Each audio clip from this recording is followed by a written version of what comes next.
Most welcome, my student. How are you? Are you fine? Thank you. स्वस्थ रहिए, मस्त रहिए और आनंदित रहिए। रसायन विज्ञान, आशा है कि आप लोगों को मजा आ रहा होगा पढ़ने में और एंजॉय ले करके आप लोग पढ़ रहे होंगे। आपको मैं बताया था कि रसायन विज्ञान को बहुत ज्यादा, देखो एक गांव में कहावत है कि हिस्ट्री केमिस्ट्री बड़ी में वो भाग और रात भर रटो सुबह सफा, है ना? रात भर रटो सुबह सफा, ऐसा नहीं होना चाहिए। देखो बेटा, किसी भी विषय को पढ़ने में जब आपकी रुचि बढ़ जाती है, इंटरेस्ट बढ़ जाता है, तो वो आपके लिए आसान हो जाता है। और जिस सब्जेक्ट को आप अवॉइड करते हो वो सब्जेक्ट आपको कठिन होता चला जाता है। बस कुछ नहीं बोलना है, क्या? I love you chemistry, I love you chemistry, है ना? देखो एंजॉय आ जाएगा, मजा आ जाएगा पढ़ने में। आज का हम लोगों का टॉपिक क्या है? पीएच मान का दैनिक जीवन में महत्व। पिछले वीडियो में हम लोग पीएच मान के बारे में पढ़े थे, उसका डिफिनीशन पढ़े थे और सारे फार्मूले को कैलकुलेट किए थे कि किस फार्मूले से न्यूमेरिकल लगेंगे। आज हम लोग जो है इसके इम्पोर्टेंस को पढ़ेंगे कि हमारे दैनिक जीवन में क्या इसका इम्पोर्टेंस है। फिर उसके बाद इसके न्यूमेरिकल लगाए जाएंगे। तो न्यूमेरिकल अगर समय मिलेगा तो इसी वीडियो में ट्राई करेंगे और अगर नहीं तो अगले वीडियो में आपको न्यूमेरिकल मिलेंगे। बहुत प्यारे प्यारे इसके न्यूमेरिकल होते हैं, छोटे छोटे, और हाई स्कूल के लेवल पर तो बहुत ज्यादा कठिन टॉपिक नहीं बनने वाला है इसका न्यूमेरिकल में। तो यहां आप जरा देखो, दैनिक जीवन में ये पीएच मान का क्या महत्व है।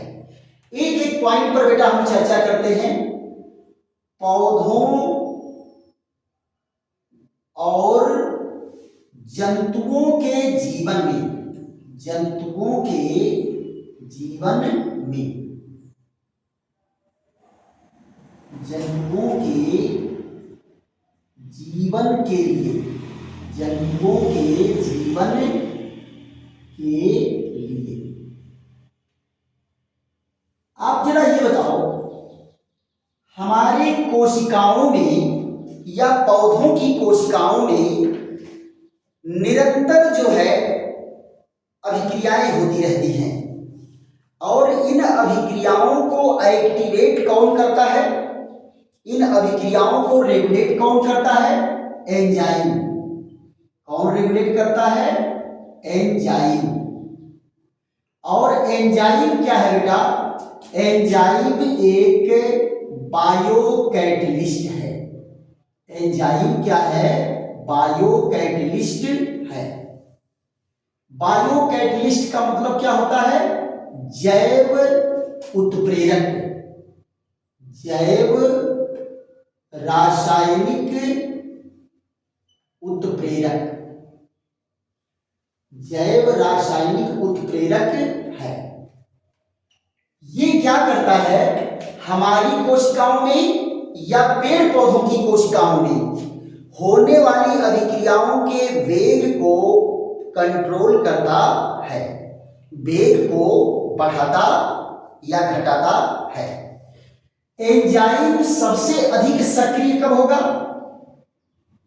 एंजाइम सक्रिय होता है सबसे ज्यादा, एंजाइम की सक्रियता सबसे ज्यादा कब होगी? सक्रियता होती है पीएच परास कितने के बीच में? पीएच परास यहां पर नियर अबाउट मान लो ये 6.5 टू 7.8, 7.8 के बीच में, 6.5 से और 7.8 के बीच में ये पीएच अगर है तो ये एंजाइम सबसे ज्यादा सक्रिय होते हैं। तो हमारे शरीर का जो भी प्रोसेस है एकदम प्रॉपर वे में चलेगा, है ना? जैसे जैसी बॉडी का हमारा साथ अभिक्रिया होना चाहिए उस वेग से अभिक्रिया होगी और हम लोग क्या है फिट एंड फाइन फील करेंगे। आप जरा देखो, एक क्वेश्चन आता है ब्लड का पीएच, कंपटीशन में भी आया होगा, ब्लड का पीएच। ब्लड का पीएच क्या होता है? ब्लड का पीएच होता है 7.3 से 7.4 के बीच। और यही पीएच बेटा केवल ब्लड का ही नहीं होता है, यही हमारे कोशिकाओं में जो जीवद्रव्य भरा है यही उसका भी पीएच होता है। तो कहने का मतलब है कि हमारी बॉडी जो है इस पीएच पर सही ढंग से काम करेगी। तो आप जरा बताओ, हमारे शरीर में या पेड़ पौधों के शरीर में, जीवन में पीएच का महत्व है कि नहीं है? पीएच का महत्व है। एक जगह बेटा हमारे शरीर में पीएच बहुत ज्यादा होता है ना? एक जगह पीएच बहुत ज्यादा होता है, अभी उस पर हम लोग चर्चा करेंगे। दूसरा देखो बेटा क्या जाता है, दूसरा पॉइंट है मृदा का पीएच। मृदा का पीएच, मृदा क्या होता है बेटा? मिट्टी। मृदा क्या है? मिट्टी। PH of soil, pH of soil. देखो बेटा, मृदा का भी अगर मान लो पीएच मान बहुत ज्यादा हो गया या पीएच मान बहुत ज्यादा घट गया तो भी जो है फसल आपकी प्रभावित होने लगती है। यदि पीएच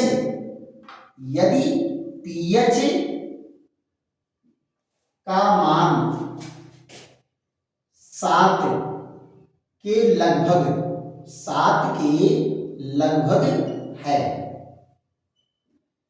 तो फसल अच्छी होगी, फसल अच्छी होगी।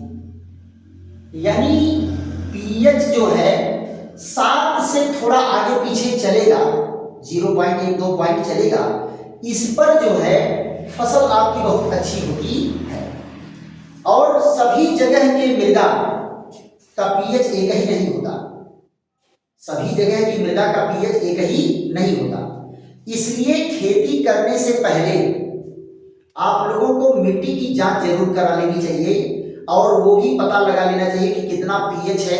तो आपको डॉक्टर एडवाइस देता है, कृषि के डॉक्टर, खेती के डॉक्टर, कि आप इसमें ये उर्वरक डालिए तो थोड़ा सा पीएच वैल्यू मेंटेन हो जाएगा, फसल आपकी अच्छी हो जाएगी। तो इन सारी चीजों पर हमें ध्यान रखना चाहिए। दूसरी चीज, पीएच मान का जांच करवाने से ये पता चल जाता है कि जो हमारी खेती है उसमें कौन सी फसल सबसे बेहतर ढंग से होगी। अगर मान लो निकल गया कि आपके खेतों में तो संतरा की खेती बढ़िया होगी तो खूब संतरा लगा दो। अगर निकल गया कि आपके खेत में तो केला की खेती बढ़िया होगी तो केला लगा दो। फसल का मतलब खाली गेहूं और धान थोड़ा होता है ना? आप अगर कभी घूमने चलोगे तो देखो अलग अलग जगह पर जो है बहुत बेहतरीन बेहतरीन, कहीं रेड़ की खेती होती है, कहीं कपास की खेती होती है, कहीं किसी चीज की खेती होती है। तो आप मृदा के पीएच वैल्यू को आप पता लगा करके उसके आधार पर फसल उगा सकते हैं। दूसरी चीज जरा देखो, हमारी आंत का पीएच क्या है? यहां देखो, हमारी आंत का पीएच, आंत का पीएच, ध्यान दो बेटा, आंत में जो है 2 प्रकार का मीडियम चलता है। यहां देखो, मुंह से लेकर के और एनस तक आंत होती है। इसकी लंबाई लगभग 9.5 मीटर, 10 मीटर इसकी लंबाई होती है। आपके पाचन तंत्र में एक अंग है आमाशय। क्या है बेटा? एक अंग क्या है? आमाशय। ये देखो आमाशय है। आमाशय को क्या कहते हैं बेटा? स्टोमक। आमाशय को क्या कहते हैं? स्टोमक। स्टमक होता कहाँ है? ईसोफेगस बेटा जो है स्टमक में ही खुलता है। ऐसे देखो, ये ईसोफेगस जो है स्टमक में ही खुलता है। ये है स्टमक, है ना, स्टमक है ये। इसका पीएच मान बहुत ज्यादा होता है। इसका पीएच मान क्या होता है? बहुत ज्यादा होता है। और यहां देखो पीएच बराबर कितना है? ये आपका 2.5 से 3.5 के बीच होता है। अब ये इतना अम्लीय है कि अगर हमारी त्वचा के संपर्क में आ जाएगा तो त्वचा को जला देगा, त्वचा को जला देगा। तो आमाशय में भोजन कैसे पचता है? आमाशय में भोजन पचता है अम्लीय माध्यम में। तो कैसा माध्यम होगा बेटा? अम्लीय माध्यम। आपको बताए थे कि जब पीएच का मान 7 से कम होगा तो माध्यम कैसा होगा? अम्लीय होगा। कैसा माध्यम होगा? अम्लीय होगा। और जैसे ही बेटा यहां से स्टमक से आगे बढ़ता है और ये छोटी आंत आ गई। छोटी आंत तो कहने के लिए छोटी होती है, लेकिन ये होती बड़ी लंबी है। इसकी लंबाई क्या होती है? ज्यादा होती है। और यहां देखो यहीं पर जो है अग्न्याशय होता है, जुड़ा हुआ अग्न्याशय जुड़ा है। यहीं पर जो है गॉल ब्लैडर से और लीवर से क्या आता है? यहीं से लीवर से आ जाता है ये पित्त। लीवर से क्या आ जाता है? पित्त। ये तो यहां भोजन तो स्टमक में, भोजन स्टमक में पच रहा है अम्लीय माध्यम में, और छोटी आंत में भोजन पचता है किसमें? क्षारीय माध्यम में। छोटी आंत में भोजन किसमें पचेगा? क्षारीय माध्यम में, राइट। तो इसका पीएच क्या होगा? 7 से ज्यादा होगा और इसका पीएच क्या होगा? 7 से कम होगा। 7 से कम होगा। ध्यान दो बेटा, आपको मैं पढ़ाया था कि यहां देखो पीएच बराबर अगर 7 है तो कैसा होगा? उदासीन। कैसा होगा? उदासीन, न अम्लीय न क्षारीय। और अगर पीएच का मान कम है, किससे? 7 से, 7 से कम है तो कैसा माध्यम होगा? अम्लीय। और अगर पीएच का मान ज्यादा है, किससे? 7 से, तो विलयन कैसा होगा? क्षारीय। विलयन कैसा होगा? क्षारीय, राइट। तो ये हमारी आंत में भी पीएच मान जो है महत्व रख रहा है, क्लियर। फिर उसके बाद आ जाता है बेटा दंत क्षय। क्या आ जाता है? चौथे नंबर पर दंत क्षय। दंत क्षय। दंत क्षय कब होता है बेटा? अम्लता बढ़ने पर। अम्लता बढ़ने पर। अम्लता अगर बढ़ेगी तो दांत का नुकसान होगा। अम्लता अगर बढ़ेगी तो दांत का नुकसान होगा। देखो बेटा, हम लोग निरंतर कुछ न कुछ खाते रहते हैं, खाते रहते हैं। और सबसे ज्यादा ये पॉइंट बेटा आप लोग इसके साथ ले लो, फिर उसके बाद मिटा करके दंत क्षय पर चर्चा करते हैं। देखो निरंतर हम लोग कुछ न कुछ खाते रहते हैं, फल फूल खाते रहते हैं, बिस्किट खाते रहते हैं, रोटी दाल चावल सब्जी खाते रहते हैं, कोई पीने वाली चीज मिल जाएगी पी जाएंगे। लेकिन सबसे ज्यादा लापरवाही हम लोग किस पर करते हैं? दांत की सफाई पर। दांत की सफाई करना तो बच्चों से कोई सीखे। ये अगर इनको मौका मिल जाए तो एक आध हफ्ते तक ब्रश नहीं करेंगे। हाँ, और अगर मान लो संयोग से ब्रश कर लिए तो जीभ तो कतई नहीं छीलना चाहिए, है ना। इतने बड़े लायक होते हैं।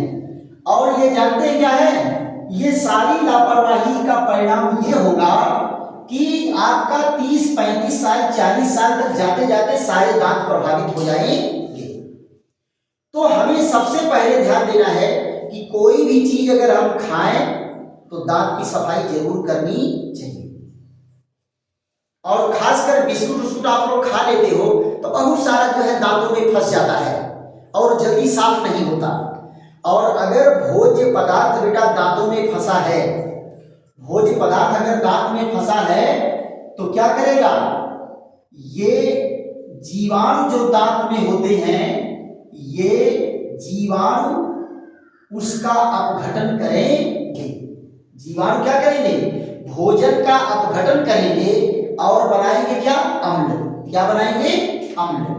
यहां देखो ये क्या है, अम्लीय प्रभाव। दंत क्षय क्यों होता है, अम्लीय प्रभाव के कारण। अम्लीय प्रभाव के कारण दांतों का नुकसान होता है। और यहां क्या है बेटा, जो भोजन दांतों में फंसा है, ये जीवाणु इनका क्या करते हैं, अपघटन करते हैं। इनका अपघटन कौन करता है, जीवाणु। अपघटन करके बहुत सारे जीवाणु आपके मुंह में हैं, क्या बना देते हैं, अम्ल। क्या बना देते हैं, अम्ल। यदि इस अम्ल का पीएच 5.6 हो जाए, 5.6 के आसपास अगर अम्लीय नेचर हो गया तो ये क्या करेगा, दंत क्षय करेगा। आप जरा बताओ, आपके दांत का सबसे बाहरी लेयर क्या है, दांत का सबसे बाहरी लेयर इनामेल होता है। ये कौन है, सबसे बाहरी लेयर इनामल होता है, इनामल। ये क्या है, सबसे कठोर पदार्थ है, सबसे कठोर पदार्थ है किसका, शरीर का। आपके शरीर का अगर मान लो पूछ दे कि आपके शरीर का सबसे कठोर पदार्थ क्या है, तो दांत का इनामल। दांत का इनामल जो है सबसे कठोर पदार्थ है। और ये अम्ल क्या करेगा, इनको क्रैकिंग करा देगा। इनमें क्या करा देगा, क्रैकिंग करा देगा। और नहीं तो गला करके गड्ढा बना देगा। क्या बना देगा, गला करके गड्ढा, काला काला, जिसको आप कहते हो दांतों में खोखला हो गया है। क्या हो गया है, खोड़र। क्या हो गया है, खोड़र। और ये क्या करेगा, अब धीरे धीरे जब ये अंदर तक जाएगा तो यहाँ पर अंदर वाली लेयर को प्रभावित करेगा। और यहाँ तमाम तंत्रिका के जाल फैले हुए हैं, ब्लड के जाल फैले हुए हैं। और जब यहाँ तक पहुंचेगा तो आप कोई भी चीज खाओगे तो कहोगे ये बाप रे बाप, है ना, दतवा तो लगत है कि बहुत दर्द कर रहा है। तो ये दांत दर्द कर रहा है क्या, आप जो खूब प्रॉपर ब्रश कर रहे थे, खूब प्रॉपर ब्रश कर रहे थे, अपने ही लापरवाही से आप अपने दांतों का नुकसान कर देते हैं। So be careful for your teeth. इसलिए अपने दांतों के लिए एकदम केयरफुल रहिए, नहीं तो बुढ़ापे के पहले ही दांत टूट टाट के सब बराबर हो जाएंगे। राइट। अब देखो बेटा, आ जाते हैं हम लोग, कुछ जीव ऐसे हैं जो हमें अपनी रक्षा के लिए, ये जीव अपनी रक्षा के लिए अम्ल बनाते हैं और कभी कभी हम लोग उसके चपेट में आ जाते हैं, है ना। यहां जरा देखो, जंतुओं व वनस्पतियों, जंतुओं व वनस्पतियों में रक्षा के लिए, रक्षा के लिए बनने वाला अम्ल, बनने वाला अम्ल।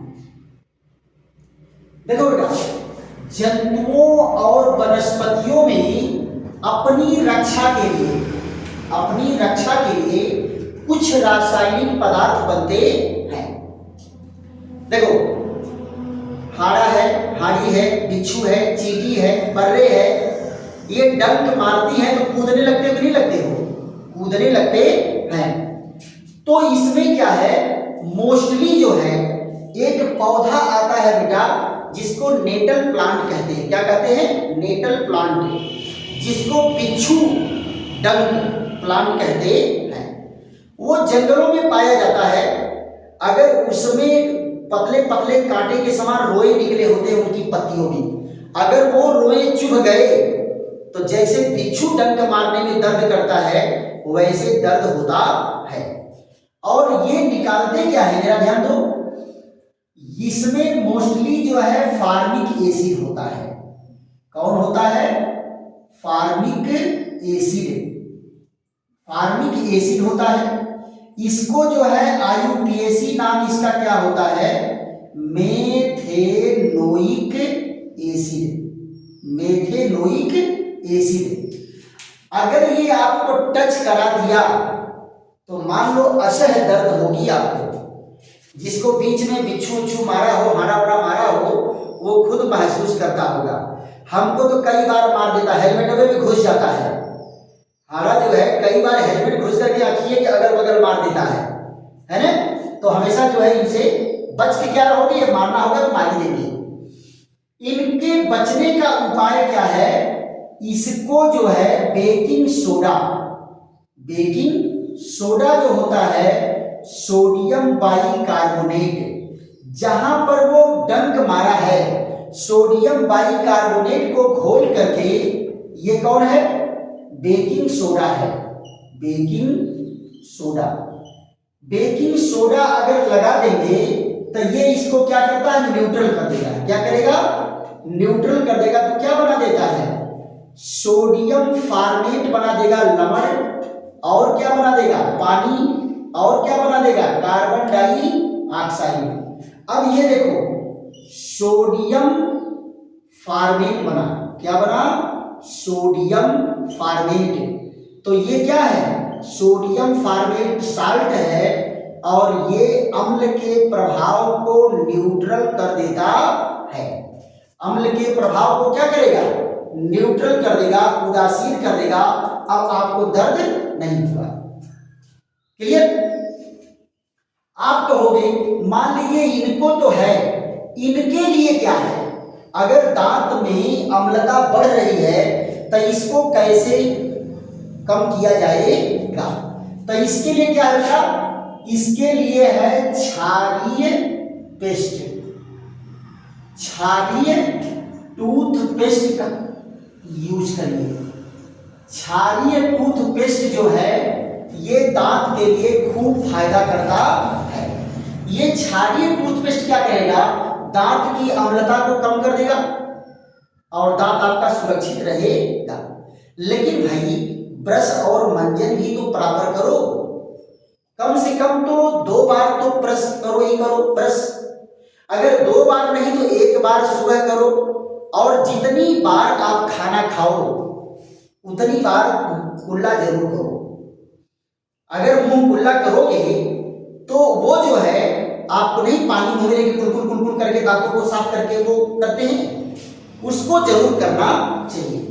और दूसरी चीज, मोस्टली अगर दूध पी रहे हो, देखो बेटा बच्चों की सबसे बड़ी आदत है, उनको 1 गिलास दूध पिला दो, 2 गिलास दूध पिला दो, पानी पीते नहीं करते, मुंह साफ नहीं करते हैं। और दूध जो दांतों के बीच में फंसा रहता है वो भी दांत को बहुत ज्यादा नुकसान पहुंचाता है। तो आज हम लोगों की चर्चा का विषय क्या रहा? पीएच का हमारे दैनिक जीवन में क्या महत्व है? पीएच का हमारे दैनिक जीवन में क्या महत्व है? तो इतने पॉइंट को अगर आप ध्यान में रखेंगे, इसके अलावा अगर और कोई पॉइंट आएगा तो तुरंत याद हो जाएगा आपको, राइट? अगर वीडियो आपको अच्छा लग रहा है तो खूब लाइक करिए, शेयर करिए, सब्सक्राइब करिए। सब्सक्राइब तो बेटा सबसे पहले करो, क्योंकि जब नया वीडियो लोड किया जाएगा तो सबसे पहले आपके पास पहुंचेगा। तो सब्सक्राइब करिए और दोस्तों को भी बताइए। ऐसे ही हम लोग बेहतरीन वीडियो के साथ मिलते रहेंगे। थैंक यू, धन्यवाद।